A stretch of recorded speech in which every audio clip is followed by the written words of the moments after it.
Olá, vamos fazer uma sequência de 10 exercícios tratando dos temas impulso, quantidade de movimento, colisão e movimento harmônico simples. Primeiro exercício, um exercício teórico falando de colisão. Em uma colisão frontal entre dois automóveis, a força que o cinto de segurança exerce sobre o tórax e abdômen do motorista pode causar lesões graves nos órgãos internos. Pensando na segurança de seu produto, um fabricante de automóveis realizou testes em 5 modelos diferentes de cinto. Os testes simularam uma colisão de 0,3 segundos de duração, e os bonecos que representavam os ocupantes foram equipados com acelerômetros. Esse equipamento registra o módulo da desaceleração do boneco em função do tempo. Os parâmetros como massa dos bonecos, dimensões dos cintos e velocidade imediatamente antes e após o impacto foram os mesmos em todos os testes. O resultado final obtido está no gráfico de aceleração por tempo. Então, nós temos aqui 5 linhas descrevendo como foi a aceleração em função do tempo. E a pergunta: qual modelo de cinto oferece menor risco de lesão interna ao motorista? Teríamos dois parâmetros para analisar. O que provocaria lesão no motorista? A força trocada entre o corpo do motorista e o cinto. Se eu analisar a força, poderíamos pensar que a força resultante é massa vezes aceleração. Se analisarmos isso, aquele cinto que tiver a menor aceleração, quer dizer que ele aplicou menor força nos bonecos e, por consequência, no corpo do motorista. Percebam que dos 5 modelos, a menor aceleração máxima foi registrada pelo cinto 2. Esse seria um parâmetro a ser analisado. Outro parâmetro que poderíamos analisar é que o impulso, quando o carro freia, quando acontece essa desaceleração, ele é o correspondente à força vezes tempo, portanto, o impulso sobre o tempo seria igual à força. A força seria inversamente proporcional ao tempo de aplicação desse impulso, que seria esse momento que faz o carro parar. Observe que também o cinto 2 teve um maior tempo de ação, consequentemente, o maior tempo, menor força. Então, mais um aspecto que o cinto 2 foi aquele que exerceu a menor força sobre o corpo do boneco, ou seja, ofereceria menor força ao corpo do motorista e, portanto, o menor risco de lesão. Portanto, só essa análise, alternativa 2. Já o segundo exercício fala de uma situação de colisão. Um corpo de 2 kg, com velocidade de 8 metros por segundo, colide de frente com outro corpo de massa 5 kg, movendo-se com velocidade de 4 metros por segundo. Um corpo de 5 kg permanece em repouso após a colisão. Dessa forma, o módulo da velocidade final do corpo de 2 kg. Vamos tentar fazer um esquema do que vai acontecer nessa colisão. Nós temos aqui a situação que um corpo de 2 kg, só para facilitar a nossa identificação, eu vou chamar de corpo A, como se fosse um carrinho que está se deslocando para a direita. Isso aí é uma representação que eu estou adotando. E esse carrinho A, de massa 2 kg, ele tinha uma velocidade de 8 metros por segundo. Ele vai colidir, e aí o exercício não classificou a colisão, se ela é elástica, inelástica, parcialmente elástica, mas ele vai colidir de frente com outro corpo B. Então, se eu pensar, como está o corpo B? Será que o corpo B poderia estar se movimentando na mesma direção e sentido? Se ele estivesse movimentando na mesma direção e sentido, não seria uma colisão de frente. Por isso, nós consideraremos que o corpo B está se movimentando em sentido oposto ao corpo A, para aí sim caracterizar essa colisão frontal, ou seja, eles vão colidir de frente. O corpo B tem uma massa de 5 quilogramas e uma velocidade inicial de 4 metros por segundo. Muito bem. O corpo de 5 quilogramas, que nós chamamos de B, permanece em repouso após a colisão. Então, a velocidade final do corpo B, chamando de V', é zero. Ele parou. E o exercício pede qual o valor da velocidade final do corpo de 2 quilogramas. Então, nós queremos saber a velocidade do corpo A. Em todo tipo de colisão, existe a conservação da quantidade de movimento, ou conservação do momento linear. Se eu somar as quantidades de movimento de A e de B antes da colisão, é igual à soma das quantidades de movimento depois da colisão. Esse é um sistema de colisão unidimensional, colidir de frente, quer dizer que eles estão se movimentando numa mesma reta. Quando isso acontece, para não pensar vetorialmente, porque isso aqui é uma soma vetorial, é a soma dos vetores quantidade de movimento antes, igual à soma dos vetores quantidade de movimento depois. Eu posso arbitrar sinal. Por exemplo, para a direita, eu considero que é positivo. Para a esquerda, eu vou considerar que é negativo. Se o corpo A está para a direita, ele tem uma velocidade positiva. Se o corpo B, na minha representação, está para a esquerda, ele terá uma velocidade negativa. E aí eu não preciso pensar vetorialmente, porque o sinal já me indica o sentido que eu estou trabalhando. Quantidade de movimento, massa vezes velocidade. Portanto, massa do corpo A vezes velocidade do corpo A, mais massa do corpo B vezes a velocidade do corpo B, é igual a massa do corpo A vezes a velocidade final de A, que eu quero encontrar, mais a massa do corpo B vezes a velocidade final de B. Massa de A, 2 kg, velocidade de A, 8. Massa de B, 5 kg, velocidade de B, menos 4, porque ele está em sentido oposto. Igual a massa de A, 2, vezes a velocidade final de A, mais a massa de B, 5, e ele ficou em repouso, então a velocidade final, 0. 16 menos 20, 5 vezes menos 4, igual a 2 vezes V' A, 5 vezes 0, 0, então nem preciso colocar. 16 menos 20, menos 4, igual a 2 vezes a velocidade final de A, menos 4 dividido por 2, igual a velocidade final de A. Consequentemente, nós temos que a velocidade final de A foi menos 2 metros por segundo. Esse menos, mais uma vez, vai estar representando esse sentido. Quer dizer que depois da colisão, o carrinho A ele tem o seu movimento para a esquerda. Então ele, fazendo ele aqui sentido contrário, né? Ele colidiu e ele foi lançado para a esquerda. A velocidade final dele, então, será de 2 metros por segundo, por isso a alternativa correta, letra D.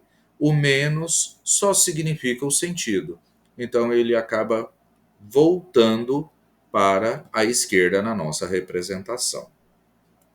Questão de número 53, uma questão, né, de análise também.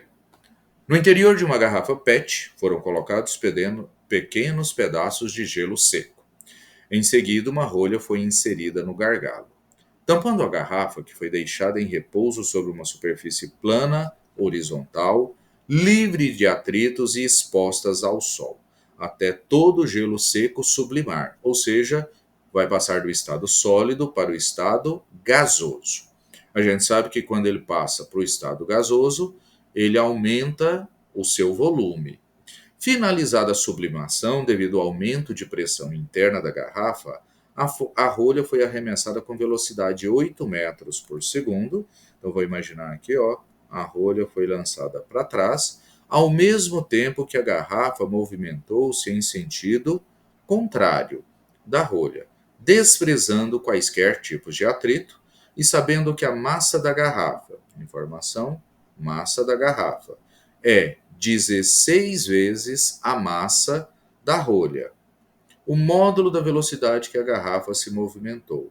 Assim como no exercício anterior, eu posso considerar que vai existir aqui a conservação da quantidade de movimento. Então, se nós pegarmos quantidade de movimento da garrafa mais quantidade de movimento da rolha antes do gelo sublimar e expulsar a rolha, é igual a quantidade de movimento da garrafa final mais quantidade de movimento da rolha final. Inicialmente estava tudo parado, então a quantidade de movimento era zero, igual massa da garrafa vezes velocidade da garrafa.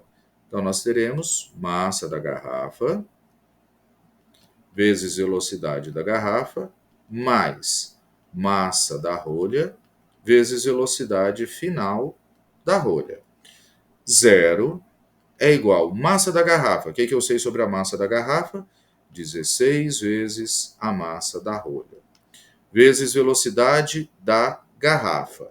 Quero descobrir velocidade final da garrafa, mais massa da rolha, vezes a velocidade da rolha. O exercício falou que a rolha foi expulsa com 8 metros por segundo. Veja que se eu considerei que a rolha se movimentou com 8, eu estou considerando que para a esquerda é positivo. De novo, unidimensional. Posso passar essa massa da rolha vezes 8 para o primeiro membro, então menos 8 vezes a massa da rolha, é igual a 16 vezes a massa da rolha vezes a velocidade final da garrafa. Se nós cancelarmos a massa da rolha, que existe aqui dos dois membros da igualdade, teremos em seguida que menos 8 sobre 16, né? 16 passou dividindo, igual à velocidade final da garrafa. Menos 8 sobre 2, menos 0,5, é igual à velocidade final da garrafa. Se para a esquerda eu considerei positivo, o menos que eu encontrei, indicando que a garrafa veio para a direita, e a velocidade final da garrafa em módulo, que é o que nos interessa, 0,5, letra A. Então, qualquer tipo de colisão ou interação, que isso aqui simula uma explosão, mas é uma interação entre a garrafa e a rolha, conservação de momento linear, conservação da quantidade de movimento. Nesses dois exercícios, nós trabalhamos apenas atribuindo sinal por ser unidimensional, situação que não vai acontecer aqui nesse exercício. Tá? Foi realizada uma perícia técnica de um acidente de trânsito em que um carro colidiu com uma van em um cruzamento a 90 graus. Então veja que aqui não está na mesma reta, né? Então isso aqui é uma colisão bidimensional. A van tem massa 2 vezes maior que o carro. Massa da van 2 vezes a massa do carro. Depois da colisão, os dois veículos permaneceram grudados um ao outro e se deslocaram juntos. Então, isso caracteriza o que nós chamamos de colisão inelástica. Quando que uma colisão é inelástica? Exatamente nisso aqui, ó. Quando os corpos permanecem juntos, eles se unem, movimentando juntos ao final. Um radar mediu o módulo da velocidade da van imediatamente antes da colisão, encontrando 40 km por hora. A velocidade da van antes da colisão, 40 km por hora. o módulo da velocidade do carro em quilômetros por hora imediatamente antes da colisão. Nós precisamos lembrar, só que agora com uma análise vetorial, que continua existindo a conservação da quantidade de movimento. Se existe a conservação da quantidade de movimento, então vamos pensar aqui, antes da colisão. Quantidade de movimento da van, massa da van, vezes a velocidade da van. Quantidade de movimento da van, massa da van, 2 vezes a massa do carro, vezes a velocidade dela, 40. Então, a quantidade de movimento da van seria 80 vezes a massa do carro. E a van estava se movimentando na nossa tela aqui para cima. Então, esse é um vetor, quantidade de movimento. Ao final, esse vetor ele tem de existir também. Se nós pensarmos para o carro, quantidade de movimento do carro é igual à massa do carro vezes a velocidade do carro. Ah, mas eu não conheço a velocidade do carro.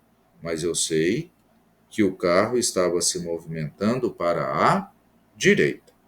Então, para o carro, também antes da colisão. Quando aconteceu a colisão, os dois se movimentaram nesse sentido. Então, aqui nós temos a quantidade de movimento final. Então, essa quantidade de movimento final é a quantidade de movimento final do sistema.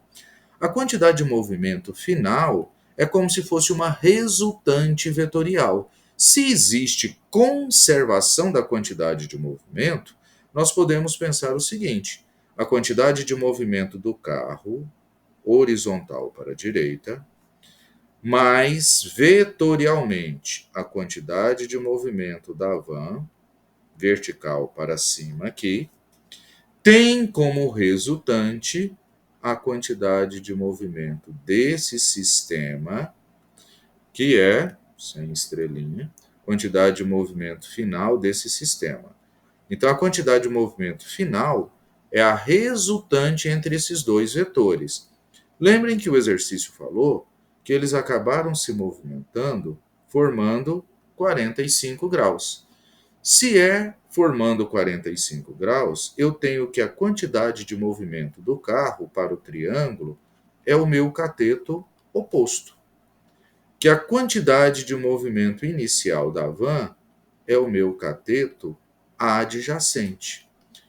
45 graus. Eu poderia utilizar a tangente, porque tangente de 45 graus é cateto oposto sobre cateto adjacente.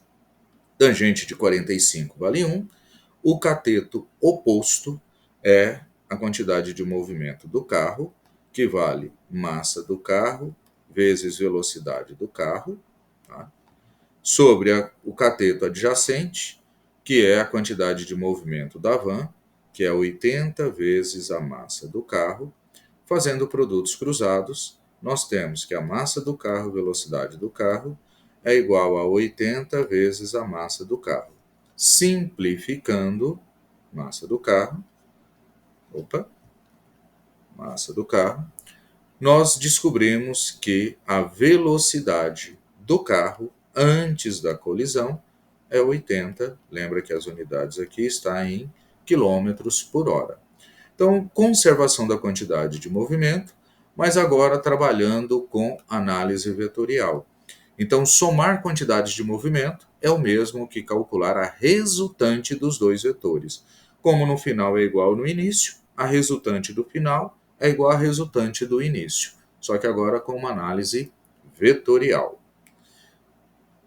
E características das colisões.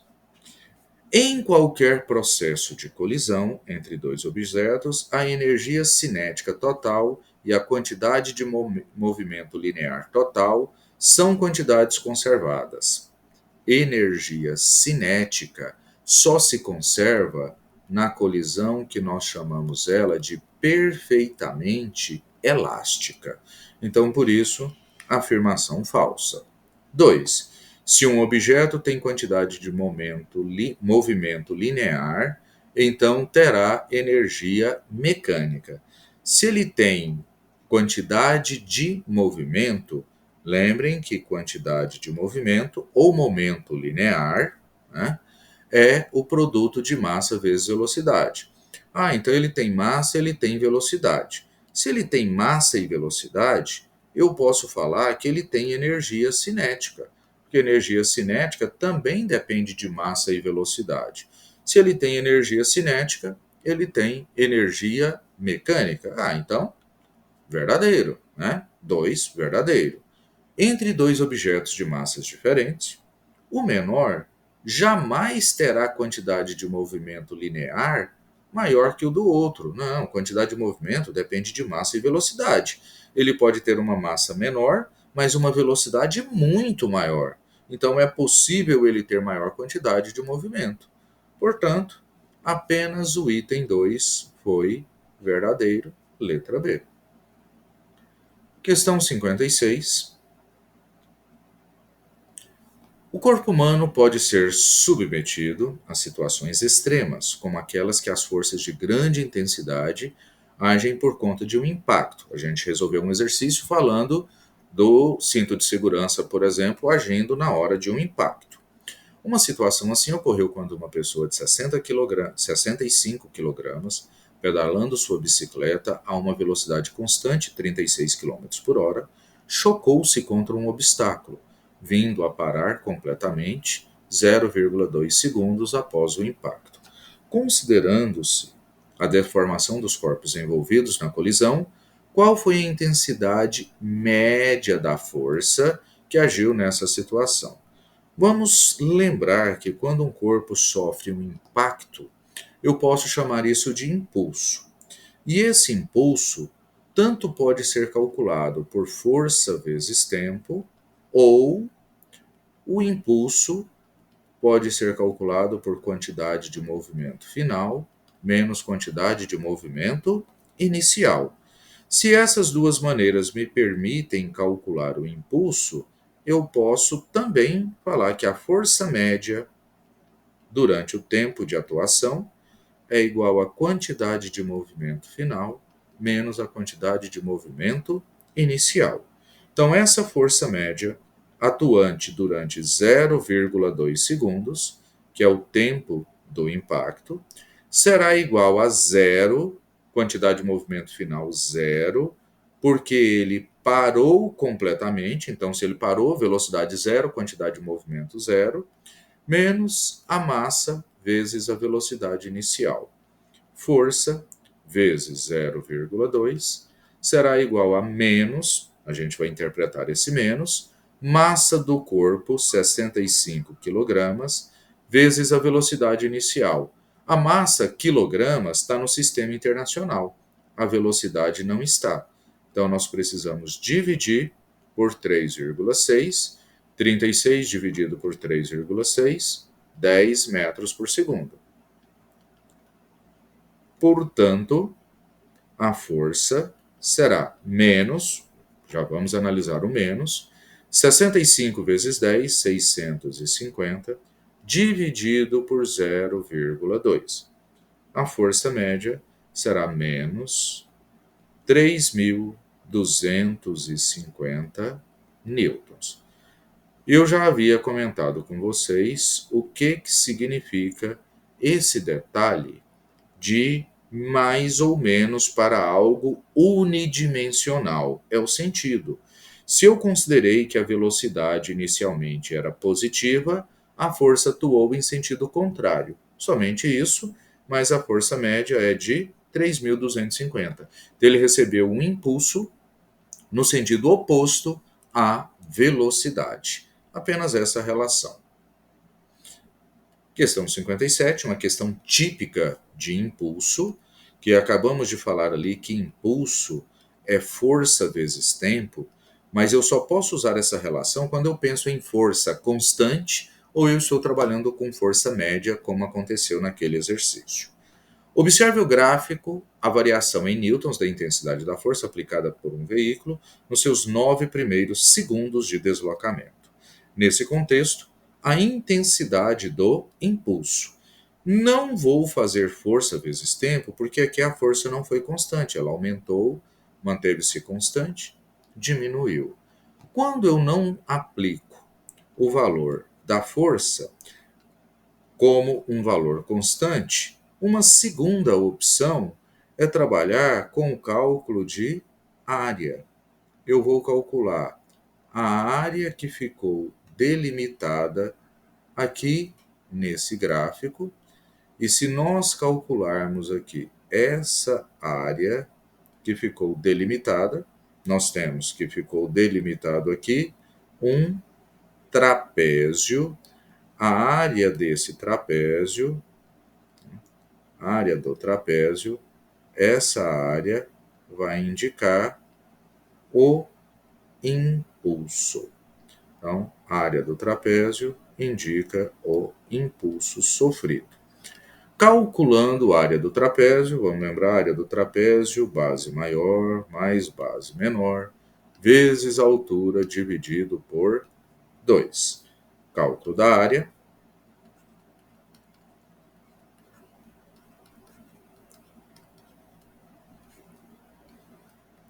Então, a área será base maior do trapézio, é o lado de baixo, vale 9. Base menor do trapézio, o lado de cima, de 3 a 6, vale 3. Vezes a altura do trapézio. A altura do trapézio é a força máxima, 6 vezes 10 a terceira, dividido por 2. Essa área será igual a 9 mais 3, 12. 12 vezes 6, 72, dividido por 2, 36 vezes 10 a terceira. Como o impulso é numericamente igual à área, o impulso será de 36 vezes 10 a terceira newton vezes segundo.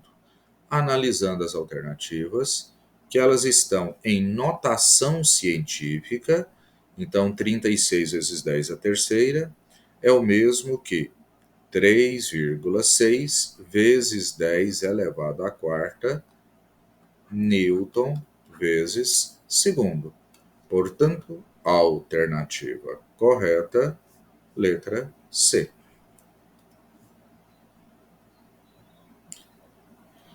Questão de número 58. Uma sonda espacial de massa 800 kg tem sua velocidade alterada de 50 para 80 metros por segundo. E o exercício pede a intensidade do impulso. Agora há pouco tínhamos colocado que o impulso pode ser calculado por quantidade de movimento final menos quantidade de movimento inicial. Eu só preciso tomar o cuidado se isso está unidimensional, e aí tranquilo, e se não teve inversão de sentido. E o exercício falou, mantendo inalterada a direção em sentido. Porque se tivesse inversão de sentido, eu teria que fazer aquele jogo de sinal, um sentido positivo, outro negativo. Portanto, massa vezes velocidade final, menos massa vezes velocidade inicial. O impulso será, portanto, massa 800, velocidade final 80, menos massa 800, velocidade inicial 50. Poderia ter colocado a massa em evidência vezes variação de velocidade. 64.000 menos 40.000. O impulso foi de 24.000. As respostas em notação científica, 2,4 vezes 10 à quarta, newton vezes segundo. Então, 2,4 vezes 10 à quarta, letra C. Falando um pouquinho de pêndulo, já pensando em movimento harmônico. A figura a seguir mostra a estrutura de um relógio de pêndulo exposto no Museu de Ciências Britânico, planejado por Galileu Galilei. Seu princípio de funcionamento é baseado na regularidade de oscilação, isocronismo, de um pêndulo. Lembrando que no caso de um pêndulo, o período de oscilação depende exclusivamente de dois fatores: do comprimento e da aceleração da gravidade. Então, é 2π raiz quadrada de L sobre G. Supondo que um relógio semelhante ao da figura foi construído e calibrado para funcionar na temperatura padrão de 18 graus Celsius, mas está exposto numa cidade cuja temperatura média do verão é 32 graus Celsius e no inverno 14. Lembrando que a variação de temperatura influencia no que nós chamamos de dilatação linear, que é o comprimento vezes o coeficiente vezes a variação de temperatura. Então, quando a temperatura é maior, o comprimento do pêndulo aumenta. Quando a temperatura é menor, o comprimento do pêndulo diminui. E a influência do comprimento do pêndulo. Se esse comprimento aumenta, quer dizer que o período também aumenta. O que significa dizer que o período aumenta? Que ele leva mais tempo para ir e voltar. Então, o relógio atrasa. Então, quando que o relógio atrasa? Para temperaturas maiores, porque temperaturas maiores aumentam o comprimento, aumenta o período e ele atrasa. Agora, se o comprimento diminui, o período também diminui, porque o período é proporcional à raiz quadrada do comprimento, e o relógio passa a levar menos tempo para ir e voltar, então ele passa a adiantar. Análise simplesinha. No inverno, temperatura menor. No verão, temperatura maior. Então, no verão, aumenta o comprimento, aumenta o período e ele atrasa no verão. Devido à diminuição da frequência? Sim, porque frequência é o inverso do período. Se ele aumenta o período, diminui a frequência de oscilação. Essa será a resposta correta, a letra D, mas poderia falar também que ele adianta no inverno. Ah, mas tem a letra C. Só que por que ele adianta no inverno? Porque diminui a frequência de oscilação? Não, aumenta a frequência, diminui o período, aumenta a frequência. Então, por isso que a letra C está errada. E a última questão, falando de um sistema massa-mola, o típico sistema oscilante que caracteriza o movimento harmônico simples, e deu uma função de oscilação, x é igual a cosseno de 2πft, onde A é a constante com dimensão de comprimento, x posição, f é frequência.